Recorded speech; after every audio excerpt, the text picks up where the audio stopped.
क्या आपने कभी सोचा है कि दुनिया के सबसे खतरनाक क्रिमिनल कैसे अपनी सजा से बच सकते हैं? क्या जेल की मोटी दीवारें और कड़ी सिक्योरिटी किसी इंसान की इच्छा शक्ति के आगे झुक सकती हैं? आज हम आपको एक ऐसी कहानी सुनाने जा रहे हैं जो आपको हैरान कर देगी, आपके होश उड़ा देगी। ये कहानी है दुनिया के सबसे बड़े ड्रग लॉर्ड्स में से एक वाकीन एल चापो गुज़मान की।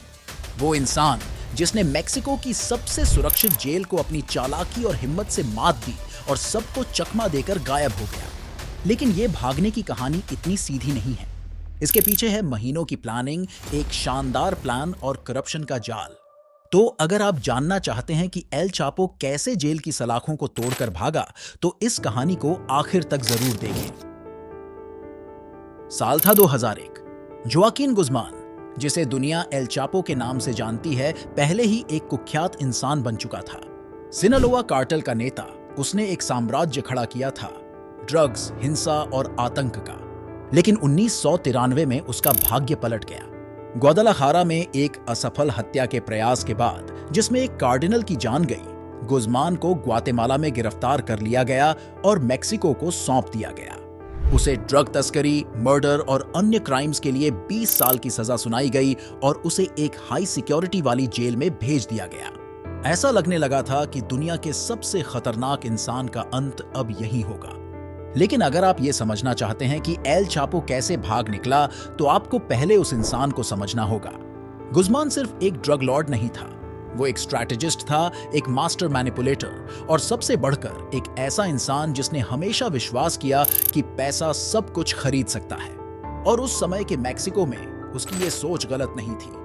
ला पाल्मा, जिसे बाद में पुएंटे ग्रांडे के नाम से जाना गया, मेक्सिको के जलीस्को में स्थित एक किले जैसी जेल थी। इसे देश के सबसे खतरनाक क्रिमिनल्स को रखने के लिए डिजाइन किया गया था। इसके चारों ओर मोटी दीवारें, भारी हथियारों से लैस गार्ड्स और सख्त सिक्योरिटी प्रोटोकॉल थे। मेक्सिको सरकार को पूरा भरोसा था कि एल चापो फिर कभी बाहर की दुनिया नहीं देख पाएगा। लेकिन उन्होंने उसे कम आंका। उन्होंने उसकी ताकत, उसके कनेक्शंस और उसकी आजादी की जिद को नजरअंदाज कर दिया। जेल में कदम रखते ही गुज़मान ने अपनी चालें चलनी शुरू कर दी। उसके पास एक सरल सिद्धांत था, हर किसी की कीमत होती है। जेल में बिताए समय के दौरान उसने जेल के अधिकारियों, गार्ड्स और यहां तक कि अन्य कैदियों को भी खरीदना शुरू कर दिया। रिश्वत और धमकी के माध्यम से उसने जेल के अंदर एक ऐसा नेटवर्क खड़ा किया जो उसकी हर जरूरत को पूरा करता था। कुछ ही महीनों में उसका सेल एक सादी, एकाकी जगह से बदलकर एक लग्जरी स्वीट में बदल गया। उसके पास खाना, ड्रग्स, शराब और यहां तक कि औरतों तक की पहुंच थी। उसकी पावर जेल की दीवारों के पार भी फैल गई और जल्द ही यह साफ हो गया कि एल चापो अब भी जेल के अंदर से अपने साम्राज्य को चला रहा था। लेकिन ऐशोआराम और पावर ही काफी नहीं थे। एल चापो की नजरें आजादी पर थीं। उसका भागने का प्लान कोई अचानक लिया गया फैसला नहीं था। ये एक सावधानी पूर्वक तैयार किया गया ऑपरेशन था, जिसमें कई लोग शामिल थे जो एकदम परफेक्ट तालमेल में काम कर रहे थे।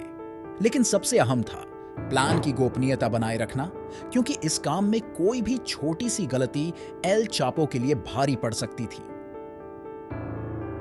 यह सब एक साधारण से रिक्वेस्ट से शुरू हुआ, एक बिस्तर। गुज़मान ने कहा कि उसे पीठ में दर्द हो रहा है और उसने एक और आरामदायक बिस्तर की मांग की।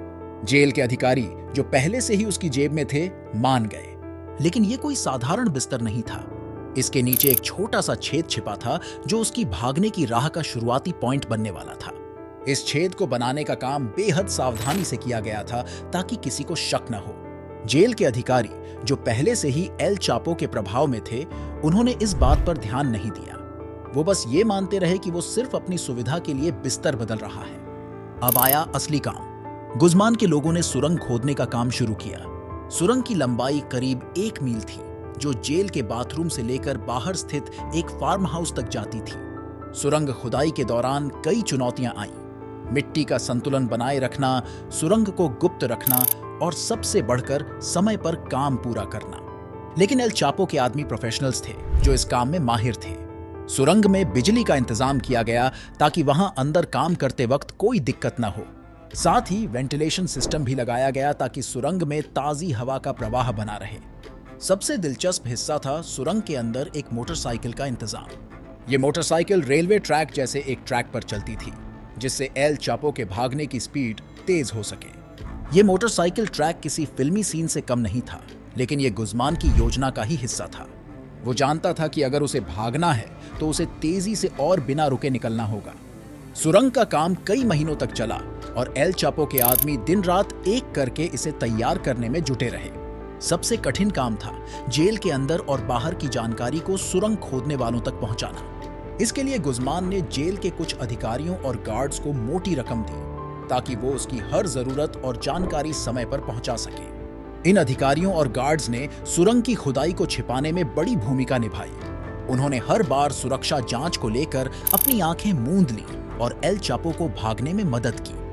19 जनवरी 2001 की रात आई जो एल चापो के भागने की तारीख थी। गुज़मान को खबर मिली कि सुरंग पूरी तरह से तैयार है। उसने अपने आदमियों को संकेत दिया कि वो तैयार हो जाएं। जेल के अंदर भी सब कुछ गुज़मान की योजना के मुताबिक चल रहा था। जेल का स्टाफ जो पहले से ही गुज़मान के प्रभाव में था, उसने उस रात सुरक्षा जांच को कुछ ढीला छोड़ दिया। गुज़मान ने रात को अपने सेल में जाकर एक नहाने का बहाना बनाया ताकि किसी को उसके प्लान का शक न हो।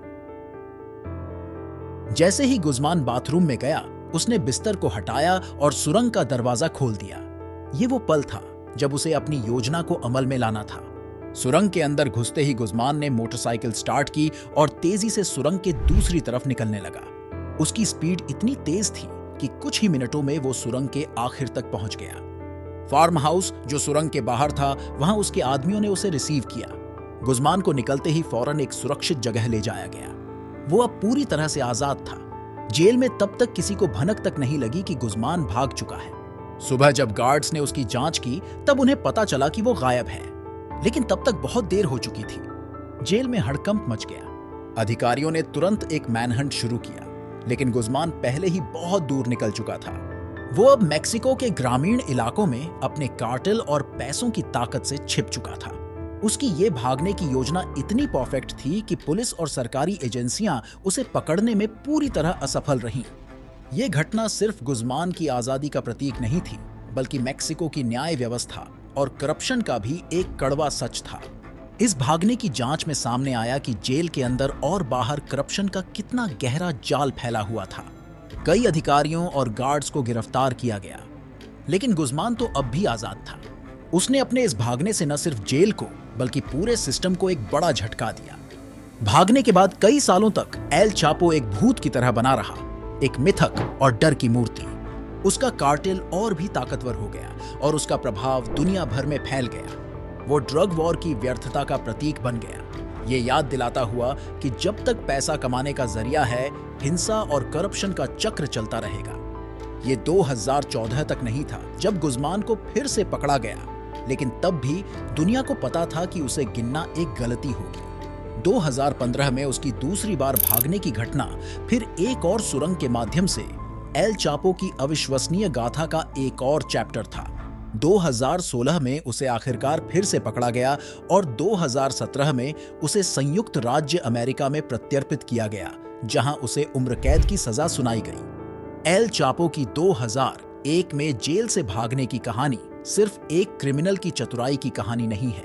ये सत्ता, इंसानी महत्वाकांक्षा और करप्शन से जूझ रहे समाज में धन के व्यापक प्रभाव की कहानी है।